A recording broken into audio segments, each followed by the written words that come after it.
Welcome to the Multiply Your Success podcast, where each week we help growth-minded entrepreneurs and franchise leaders take the next step in their expansion journey.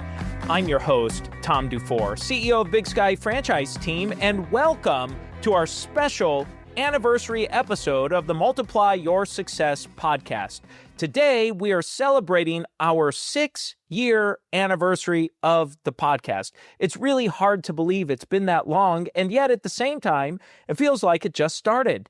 And I just want to thank you, dear listener, for being with us. I'm so grateful for you and your continued support. For our longtime listeners, you may recall that our first episode was an interview that I did with my dad that was released right after Father's Day. And as with all of our anniversary episodes, I like to make it special, and this episode is no different. Today, we interview Jordan Levine, the president and COO of Stretch Zone, and he talks about how they conducted a clinical research study and implemented a system-wide grand reopening in 425 locations. And he shares with us his secret about how they were able to do all of this successfully. Now, Jordan is the president and chief operating officer of Stretch Zone, bringing more than 25 years of experience building and scaling some of the most recognized franchise brands in the country. He began his career with Cold Stone Creamery, helping grow the brand from fewer than 50 locations to over 1,200 nationwide. He later joined Massage Envy, WellBiz Brands, and was previously the COO of Sola Salons, expanding the brand to 720 locations. Jordan is a franchise expert and franchise enthusiast. You're going to love this content, so let's go ahead and jump right into it. Tom, thanks for having me. Appreciate it. It's always fun to tell the story of what's going on in the world here of Stretch Zone. Jordan Levine, president and COO of Stretch Zone. I've been with the brand for going on 2 years now.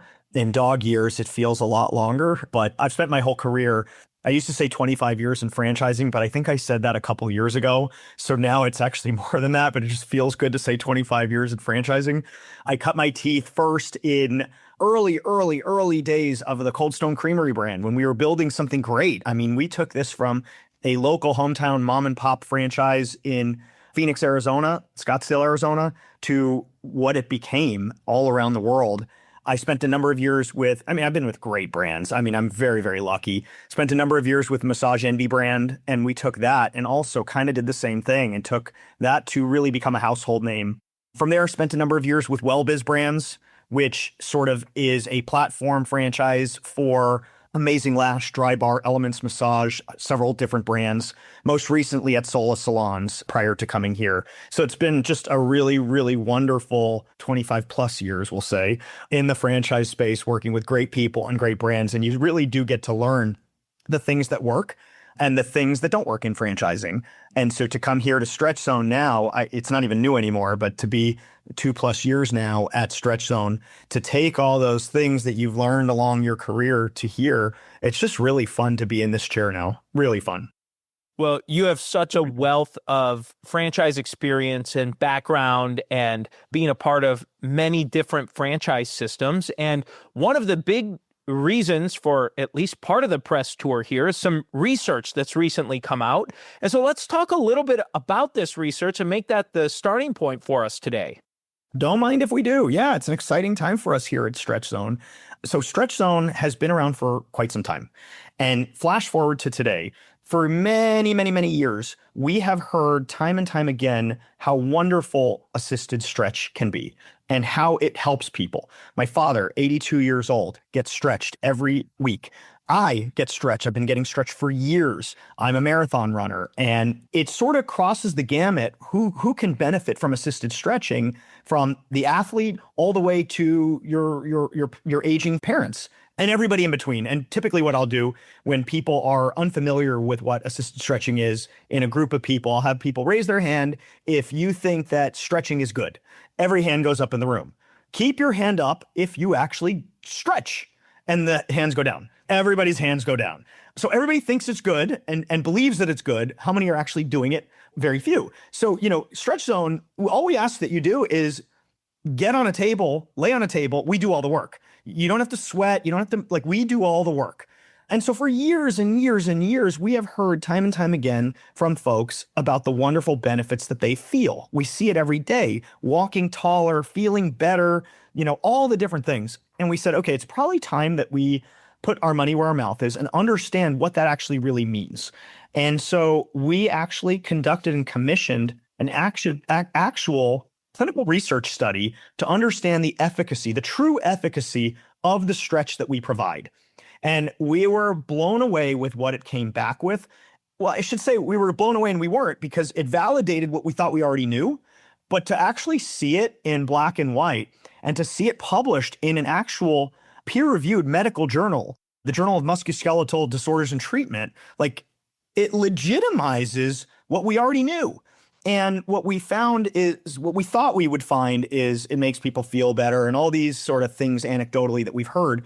But what we actually now can quantify the actual benefits, that 78% of participants saw a reduction in pain. And we saw that 66% got higher energy as a result of it. And it makes sense that 58% reported better sleep. So it's not just about the benefits that they were seeing in their bodies, but it was the qualitative benefits. And I think it also makes sense, if you're in less pain, are you going to sleep better at night? And to be able to now help our franchisees quantify what this service is doing, and then to give them the tools and the scripting to use in the stores. We're a membership-based business. And so if we can arm our franchisees with information and scripting to help sell a membership, then this is just absolutely groundbreaking, earth-shattering. It is an industry first. And to be able to share all these data points, just to give you another one, I'm looking at my notes here because I haven't memorized quite everything yet, but 61% of participants experienced ease in daily activities. 90% of participants said they saw benefits to their general health. So these are claims that we can now make that we weren't really able to make before, other than to say, yeah, you'll feel better. And our franchisees have responded so well. How many brands actually invest in this type of clinical research? How many brands invest this much in their franchisees' business? And to be able to do this quote unquote relaunch of a 425 unit brand, we are literally like relaunching the whole brand with this. We held a national grand reopening event across all our stores, literally a ribbon cutting. And at the same time, it was February 21st at 11 a.m., everybody cut a ribbon and held an entire event in their store. And we're saying, whatever it was before, and now it's a new day. And the excitement in our system, and we're seeing the results of higher lead flow and higher traffic and better awareness. Listen, we were on the Today Show. How many brands get to say they were on the Today Show and Fox Business and Forbes and Wall Street Journal and on and on and on and on? We have been getting so much attention for this. So that's sort of where we are as a brand right now. It's an exciting time for us. It's exciting for me in my personal journey to be able to be a part of a brand that can sit here, Tom, talking to you about this. It's wonderful that you conducted this study as the franchisor, took the initiative to do it. And I'd like to talk a little bit about what really drove you to do that, because I know many times you have as you described, this anecdotal, what your customers say, you see the improvement in what your customers feel, experience, and describe to you.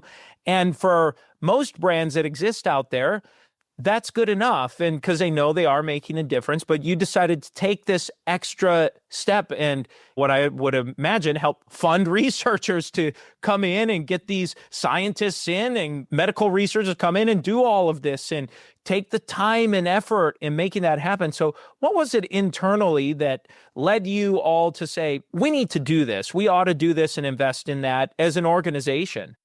Yeah, it's a great question, Tom. I think there's a lot of reasons why we did it. And I think I would start by saying good brands put their money where their mouth is.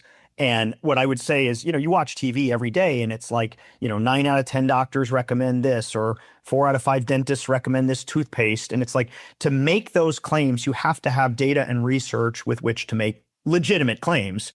It starts with just saying, how do we emulate the best in class brands out there? And to do that, you really want to have legitimate claims to be able to make. I think there's a lot of other reasons for it. We've established a whole arm of our organization that we call national accounts. And national accounts is a new vertical for us. And we get calls every single day from organizations saying, we need to contract with you. We need to help our employee base feel better and work better and be more efficient. Or when there's an injury, there is a need for stretching to help the workforce. And so we get calls from companies all the time. And we said, okay, rather than just field a call every now and then when somebody comes in, we could go out and we can actually seek the best in class companies. I mean, we're talking Fortune 500 companies that can benefit from their labor force feeling better, working harder, working better hours, whatever the case may be, calling in sick less often, or when there's an injury, we can provide a solution. And so we said, like, if we're going to go down that path, we need to have information and arm ourselves with that information. So there were so many different reasons, but I think some of it can also just be personal. I think, you think our business was founded by a gentleman who really, Jordan Gold, who is our founder, who really just believed so deeply in his heart in what this service did. And this provided some personal validation to us all that it's not just a feel good, that this is truly something that can benefit the world. And to give ourselves a little bit of validation, when you ask folks, what is assisted stretching? I think we're still sort of new in many ways. A lot of people don't know what assisted stretching is. And this gives us that platform to be able to tell them what it is with great legitimacy and efficacy. And I think some of it is from a business reason, some of it is very personal, so that we can help tell the story of why we're here and what we're doing. The national account idea makes a ton of sense. If you're an organization, to add this as a value add, a benefit to your staff and team. And if you're going to offer this, to have some facts and research to validate what you're saying, to provide that support to them. And I think it's a brilliant business move, but also to be in a position where you have established the network's large enough to be able to support it, and enough data points to pull enough information, to have enough data points for this research to be meaningful, right? It's not just a few case studies or a few examples. I mean, it's a wealth of information that's going into this. I think the legitimacy of being published in a peer-reviewed journal, it really makes us stand out. What was in the study was not assisted stretching, it was the stretch zone method. And the title of the research study, the article, was the stretch zone effect. And what's great about that is it really validates not just the category, but it validates what we do. And our method is proprietary and it's unique and it's different from everybody else. We are a protocol-based model, meaning that we know with great certainty that the stretches we deliver, they are programmatic and they are going to be the same quality anywhere you go. We don't hire folks off the street and say, go do what you do. You are going to do the stretch zone method. And so the efficacy and the results that you're going to see are going to be the same no matter where you go in the country. We train every one of our practitioners and certify every one of our practitioners all over the country. And that's a big differentiator. So we know that this research validates stretch zone and it validates the stretches that we deliver. And I can tell you, as someone who gets on the table quite often, when I get off the table, I feel all these benefits myself. I sleep better. I have more energy. My pain goes away. Like I said, I've been running for longer than I care to admit to, and my body ain't getting any younger. And so, to get those benefits, it just gives me that energy, that vitality back. So I, personally, research study aside, I can tell you how wonderful getting stretched actually is. Well, with this new study and the research, and as this new information's come to light, how do you take this and integrate this new information into training programs or supporting franchisees or changing what you might have already found success in, if at all? Well, I've said this a couple times, and I of how long I've been in franchising, and I promise not to say it again, but in all my years, I don't know that I've seen a launch like this. And what I mean by that is you think about how to launch new data or a new marketing campaign, and usually you hit it from one angle, maybe two, maybe three if you're really good. We hit this from so many different sides. And so you think about like starting with the grand reopening event. So grand reopening event, to do a ribbon cutting at 400 plus locations in one day, that's great. We did a media tour where we were all over New York City and beyond, like I mentioned today's show.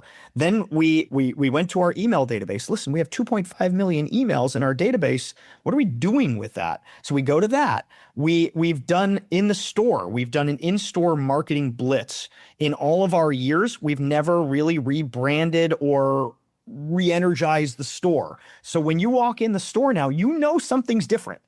Something's different. The research study is plastered all over the store in different places all over the place. So when we did that, we did what we called an unboxing party on the night of February 9th to open February 10th with the store sort of redone.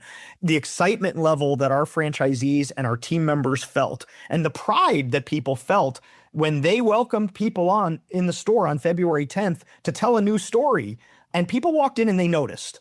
They felt something. We have done store contests we've done several different contests to get people excited and energized. We did a 26 city roadshow tour. Again, never did this in 25 years.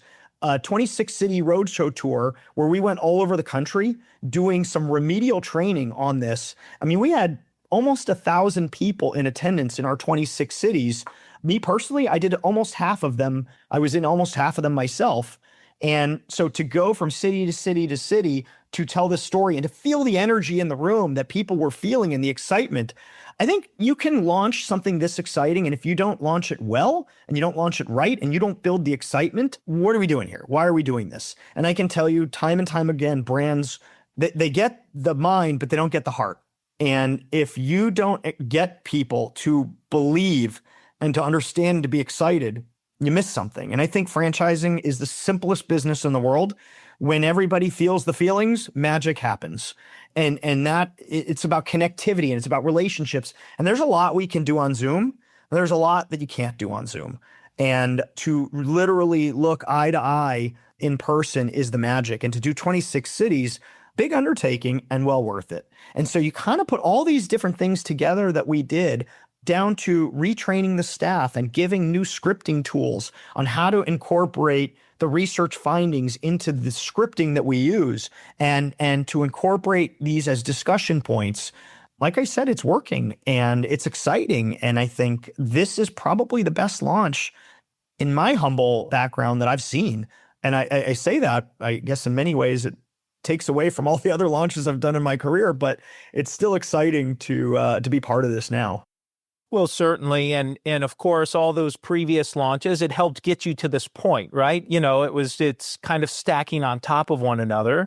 One thing that I was curious about in listening to you describe this in this multifaceted approach and this single launch day across country, which is phenomenal, with hundreds of franchisees in your system, it's interesting to start thinking about, okay, well, how do we get people on board with this, right? Making sure all the franchisees are on board. I'd love for you to talk through maybe some of the strategy and operational or logistic components just to get this thing to happen and to undertake it. This is not saying everybody come out for conference to one location and book your own flights and you set up an event and it's at one location. Hey, okay, it's still a job, but this is every individual location, getting the buy-in of all the franchisees to do this all at the same time. That's a significant undertaking. So I'd love to just dig into some of that a little bit. That's not something you hear every day. Isn't that the art of franchising? It really is. That is at the heart of what every good franchisor is hoping for, is to get everyone around the table, to get buy-in from everyone, to get excitement from everyone. And I'll tell you, it took us probably a couple of years to get to this point. Leading up to this point, we've spent a lot of time over the last couple of years putting in a lot of work to get here. And so standardizing the memberships that we put together, launching memberships, bringing on a corporate team. We brought in a whole team of field FBCs to support our franchisees. It took a lot of different steps to get to this point. And so we're finally at this point where everything feels right and we're moving in the right direction. Everybody's excited. And now you layer on something that everyone really understood the vision of. This is going to really transform this business. And every franchisee understood that. And again, that's really unique in of itself, that everyone, truly, everyone got it. We tried during this launch window, and I say launch window, we were extra communicative from January through February of all this. We met with our franchisees on a system-wide call every week leading up to this, and we gave bite-sized chunks of things you need to be working on. Then our FBCs would talk to each franchisee, and we kept logs and trackers of every franchisee and did they attend the call? Did they do the 3 follow-up steps? And every single week, we were sort of on it. And we couldn't afford to have a franchisee not attend or not be in the know. How can you be part of something this big and a franchisee is not aware of it? It doesn't work. It doesn't work in a national brand. And I think everybody in our system understood that. And that's rare and unique and exciting. But it didn't happen by accident. We spent a lot of time working on this in the years leading up, and then even during the window, the amount of communication, brands daily get dinged for communication. That's probably something you could not do, if not maybe over communicating, but nobody could ever say that they didn't know what was going on because we made sure they did. We made sure they were informed and trained. And again, like I said, we even went to their cities and said, we're not taking any chances here. We are going to make sure this thing is successful. And I think generally our franchisees all leaned in. It's very hard to not see the vision on this. It's very hard not to see the investment. It's very hard not to be excited. I just can't imagine somebody would buy into a brand where the brand is investing in the business to understand the efficacy of the business, and then the results come back saying it's even better than what we thought, and then you wouldn't be excited. Can't imagine that being the case. So I think our franchisees are just really, really on board, really excited. They get the picture, they get the big picture, and are completely bought into what we're doing. And frankly, it's working. So a lot of great stuff to talk about here. As you're talking in, the couple of years leading up, your FBCs supporting what's going on from corporate communication to franchisees. As you're going through that, I think from the franchise business coach and thinking about what they're doing, there's still the standard stuff that they have to do in addition to this. So the next thought that crossed my mind was saying, okay, well, Jordan, in your role in the organization and supporting operations and helping through this, how do you see your FBCs and other people supporting franchisees? How were you able to maintain that standard support all the while now having to give the extra support for this relaunching effort that you did? I'd love for you to share or talk through that because I think that, you don't want to do the relaunch and drop, on the other. So the day job doesn't stop. That's right. That's the big, the headline is, when you're doing extra more, the day-to-day, your regular day job does not stop. And that's the case for all of us, whether it's the FBCs or our marketing team or myself or our training team. We all had to say, and frankly, even our franchisees that we were asking a lot of during this period of time, they're still keeping the lights on in the store, the day-to-day operations. And I think when you see the bigger picture and when you are excited about the vision and you feel the energy and the excitement of where we're going, everyone is willing collectively on whether franchisee, franchisor, both sides of the equation is everyone's willing to put in a little more time and a little bit more work and a little bit more elbow grease when you see the big picture and you see the vision and you are excited. And so part of that really started with us here at our corporate office of building that picture internally and getting our team to really be excited about what we were doing and to see how groundbreaking and industry leading this is for them to be a part of. And we spent a lot of time even talking about to our team about this is a special moment. How many brands do this? I mean, we try to celebrate a lot of our wins as an organization. Last summer, we hit our 400th store. And I remember when we did that, I'd been a part of a lot of these milestones in different brands, whether it's 100 stores, 200 stores, 1,000 stores. I've been a part of a lot of those. And when you celebrate those moments, they're exciting because not a lot of brands hit those numbers. And to be able to say we're at 425 stores without a single store failure is unique and it's exciting. And I think sometimes you have members of your team that don't realize that because maybe this is the first brand they've worked for and they just think this is normal. This is not normal. And so when you can tell people they're part of something special and exciting, you get people to really amp up their ability to do more and to do better and to really lean into the excitement of the moment. And I think we were able to do that. And it started internally. And then when your team is all excited and when your team is bought in, it's a lot easier to get franchisees bought in as well, because it is not for the faint. It is not easy. If it was easy, everyone would do it. If it was easy, we probably would have already done it. Probably done it 5 times if it was that easy, but it's not. But this was the moment and this was the time, and all roads led to this moment. At a certain degree, it's also very nice that we can take a seat back and relax a little bit because of the many, many months and years of work leading up to this moment. It's out now. Now we get to enjoy the fruits of our labor a little bit, but the work never stops. The work never stops. We got to continue to tell the story. We got to continue to do what we do every day and execute at a perfect or near perfect or as good as perfect as possible level as we can in our stores every day. So the work doesn't ever stop. That's really, really helpful. And I'm thinking from your perspective, Jordan, you've been a part of a bunch of different franchise brands, many of which you've been early on in the launch and helping them launch and grow, maybe through this kind of the launching, the high growth period. And then as the brand starts to mature, well, now you're coming into a brand, as you've come into it, that had a footprint nationally and had certainly room to grow. I'm curious what you have seen with having what you described. No units have, failed, and having that's definitely rare is an understatement. I don't know how you can overstate how significant that is. What did you notice or see in the system in Stretch Zone that really stood out to you that maybe helped get it to that point, to keep such a healthy franchise system built, as you thinking back when you kind of first came in with your franchise eyes that came onto this? Frankly, that's why I'm here, is all the things you just said. I joined this organization for a number of reasons, is what I remind myself of every day. And I think it's a lot of things. I think, you look at the leadership that got us to this point, well before me, and of how did we get here, and the amount of passion and the amount of grit that got us to this point. We often talk internally here, and I've talked for many years about leadership, and there's sort of, in my mind, different chapters of leadership, chapter 1, chapter 2, chapter 3. And our leadership team, this chapter 1 group of folks that came in that were just passion and grit are the 2 words that keep coming to mind. I came in at chapter 2, like you said, and I think of myself as a chapter 2 leader. So you've got sort of this chapter 1 where you kind of build this foundation, and it's scrappy, and you roll up your sleeves, and you just do what the hard work that has to be done. And there are no systems, and there are no tools, and there is no real success.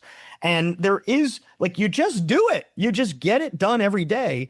And where I see myself as a chapter 2 leader is that's done. Now we have to professionalize. Now we have to mature. Now we need systems and tools and protocols. And now we kind of got to write the book. And now we can refine. And now we can take a step back and be strategic. And there will be a day where chapter 3 hits and I'm not the person anymore. And it's a little bit more of a press, play, and go type of role. And that's not for me. But there's this sort of evolution to where you are in your leadership life cycle. And so I came in at that beginning of that chapter 2, and I was sold because chapter 1 was so strong. And then you look at the franchisee base. This is a group of franchisees that is so passionate about what we do here. We're not selling widgets. We are selling wellness, and it's meaningful. I was a Stretch member for many, many, many years leading up to this. And so I understood what this was. I saw the passion play. I saw these franchisees. I fell in love with the leadership and the scrappiness of this chapter 1 and what got us here. There's so many reasons why I think on a very personal human level, why I fell in love with this brand. And that's why I joined the organization 2 years ago. And to see where we are today versus where we were then, like you said earlier, it's the culmination of a lot of years of my career to get to this point. And it is so exciting to be here. For someone who listens into this and says, this sounds awesome, Stretch Zone sounds really cool or great, or I'd love to learn more, where can they go? How can they connect? Yeah, I mean, listen, start with stretchzone.com. Stretchzone.com, learn a little bit about the business and the brand. In fact, I would actually direct all of your listeners on our website, on our main homepage. There's a link at the top that's specifically a research link. And you can watch we produced a documentary on the research itself and how we got here and what the research study was. It has all the research claims. It has a link to the journal article for someone that wants to learn more about franchising. We have a franchising website that you can link to from there. I think the simplicity of this brand, I said earlier, we don't sell widgets, but we have one product and one service only, and that is stretching. And the simplicity of the model is what really excites myself and our franchisees alike. I would really recommend everybody check out the research site on our website, learn more, reach out to us, ask questions. Certainly myself, anybody on our team would love to chat with any of your listeners, and we'd love to have folks come in for a stretch. I know when I joined Stretch Zone, before I joined Stretch Zone, I remember being told it's the best brand to secret shop because your first stretch is free. And so, we do that with purpose. A lot of the population doesn't know what assisted stretching is. It's very hard to tell people, hey, Tom, you don't know what it is, but just come in anyway. Well, when it's free, first stretch is always free. It's a lot easier sell to get somebody to try it. And so first stretch is always free. We'd love to have you come in, experience it for yourself, make an appointment, either stretchzone.com, or you can download our app and make your own booking at whatever time works for you. Experience it for yourself. Don't take our word for it. Our staff in our stores would also be delighted to educate you on not just what they're doing while you're on the table and the stretch that they're delivering, but educate you on the service as a whole. So I would invite folks to our website. I invite you to come in and get a free stretch. It is the easiest service to market when it's free. So please come. We'd love to have you.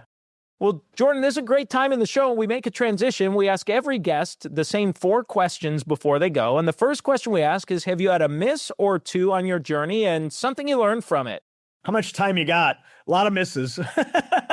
I know that was one of the questions that you ask every time. And I debated which one of the misses should I share when listen, we're all perfectly imperfect and we've all made our share of mistakes. I actually think about one of the mistakes that I made earliest in my career. I had the opportunity in my early days of my career, right out of college. I worked for 10 years for Cold Stone Creamery. And again, on the corporate side, but I was also on the franchisee side. And my business partner was my first cousin right out of college. And we became the area developers for Cold Stone Creamery for the state of Massachusetts.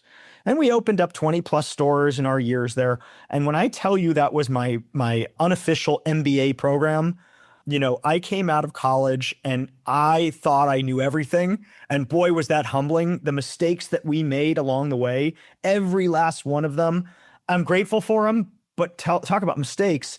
And I think the biggest mistake that I made is not understanding the finances of the business. You look at like your report card as a business owner is your P&L. I couldn't spell P&L back then. I didn't know what a P&L was. And we spent money we didn't have. We brought on team members that we didn't need because we thought that it's what you had to do to build a business. And I think the biggest miss that I had is I just wasn't educated on how to run a business, but I thought I knew everything. There was a certain degree of arrogance and ignorance. And I think the lesson that I would impart on people that are maybe newer into business is find a mentor, find somebody that can help steer you. And as grateful as I am that I learned these lessons, and boy, it would have been a lot less expensive to not have had to have learned the lessons. So I think that was probably one of my biggest misses, is just really not understanding business before being in business. Oh, very, very well said. Well, let's talk about the other side. Let's talk about a make or 2, a highlight. Yeah. Okay. So again, I've been very lucky. I've been very, very fortunate in my career to have had great mentors and to have had great opportunities fall in my lap, and I think I don't default, after this many years being out of Cold Stone, I exited that business in 2008. It's been so long that I really don't think about it often. And this podcast really has given me an opportunity to reflect. That was where I cut my teeth. And that was where I learned so many lessons. And that's where opportunities were handed to me. How many people out of college get an opportunity to own a business in a national brand? And how many people are given that opportunity? And I am so grateful for that at bat. Again, I learned a lot, wasn't perfect, but I am who I am today. And I've had the opportunities I've had subsequently thereafter because of that I'm very proud of that. I'm very proud. Flash forward several years, many years later, I started my own consultancy, and I was consulting with franchise organizations of every size for a number of years. And, people sometimes often say consulting is code word for unemployed. It was actually probably the best time of my life from a financial perspective. And I'm very proud of what I built. And I think when I talk about the wins, I'm grateful to be part of an organization today where I sit in the chair that I sit in, but I'm very, very grateful for the opportunity to also be an entrepreneur and to build my own businesses. And I think it's given me a lot of credibility, or street cred as the case may be, to sit in this chair today, to be able to talk about the wins and the losses from being a business owner of different types. And so I think those are the wins that I would say more than anything else. And again, wins come with losses. They come together. I'm grateful for all of it. Well, the next question asks about a multiplier. And if you've used a multiplier to grow yourself personally, professionally, or organizations you've run. I think I'm just grateful for the people around me. I think the people around me is where I've been very, very fortunate. And I think it's in many ways accidental. I consider myself to be one of the luckiest people in the world. And I think luck, people will say there's no such thing as luck. There is such thing as luck. And I think my life has been very, very fortunate and very lucky. And I think I'm very fortunate for the people that I have in my life, whether it be my parents and the way I grew up and the lessons that I learned as a child, all the way to every team member that's crossed my path thereafter, every boss and leader I've ever had in my life. I think that is really the big, and you call it multiplier, but that's the big factor in my life that has given me so many gifts. I'm very, very grateful for all that. And the final question we ask every guest, Jordan, is what does success mean to you? Boy, you asked tough questions, you know that? You asked some really tough questions. And I got to see these questions beforehand. Sorry, audience, that's you get to know that I got to see these questions before, and they're still hard. I don't think success is money. I think, a lot of people tie success to money. I don't think success is money. I think success is how you feel when you go home every day. It's a feeling. Success to me is, do you feel good every night getting in bed, going to sleep, feeling like you did something positive for the world? And it's not to anyone else. It's how do you feel in your inside? Do you feel like you have done something that has benefited the world? And it doesn't have to be grandiose. It doesn't have to be, I cured cancer. It could be, I helped one person today. And, I've had so many fulfilling situations where I've gotten to mentor somebody who's called me up a year, 2 years later and thanked me. And I didn't see it coming. I didn't even know I mentored them at the time. And I've had these opportunities where people have done these things towards me. And it really, it warms you on the inside. It makes you sleep well at night, knowing you contributed to the greater good. And listen, if that, again, people tie success to financial wins, sometimes it does. Sometimes, that's great. But if I feel great about the contributions that I can make, and it's, again, not about you, Tom, it's not about anyone else. It's how do I feel in my heart?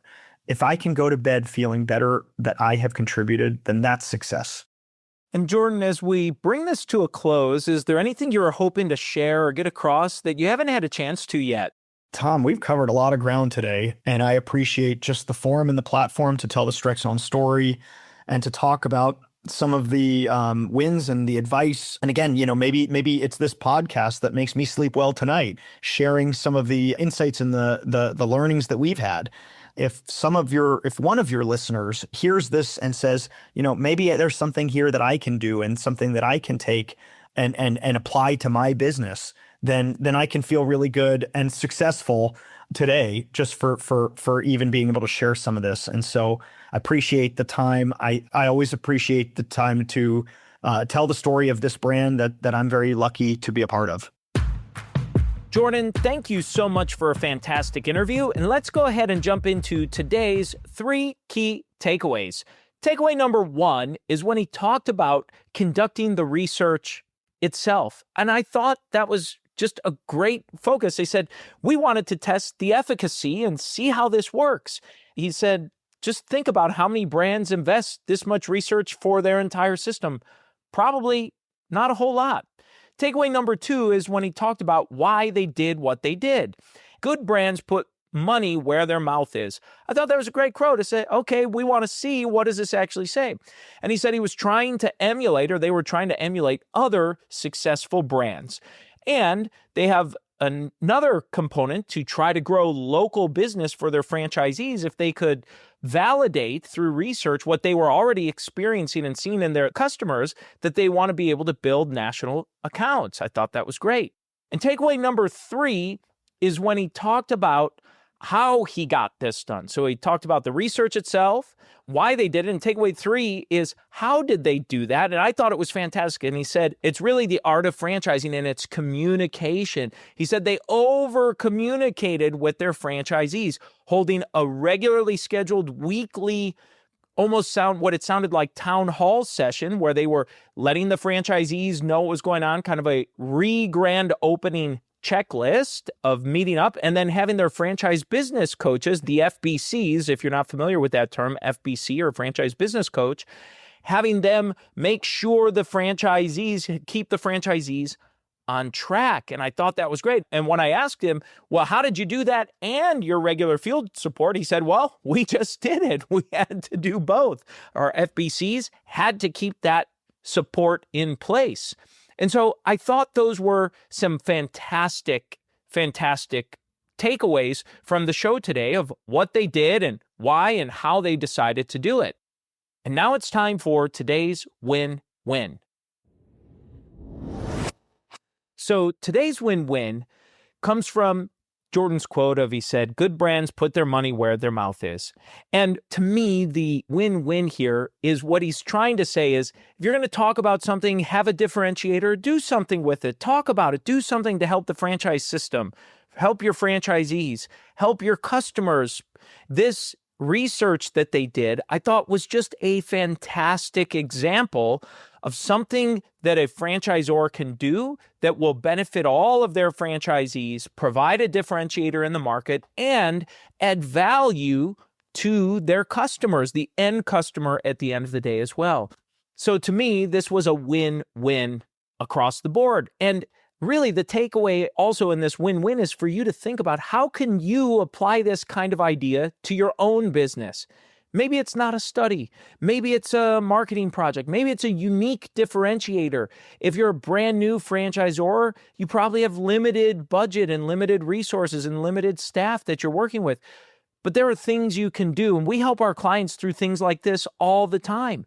And so think about this and how you might be able to apply it to your own franchise system. I just think it's a great example of something that you can do that will help provide and add value to your franchisees and to the end customer. And so that's the episode today, folks. Please make sure you subscribe to the podcast and give us a review. And remember, if you or anyone you know might be ready to franchise their business or take their franchise company to the next level, please connect with us at BigSkyFranchiseTeam.com, where you can schedule your free, no obligation consultation. Thanks for tuning in, and we look forward to having you back next week.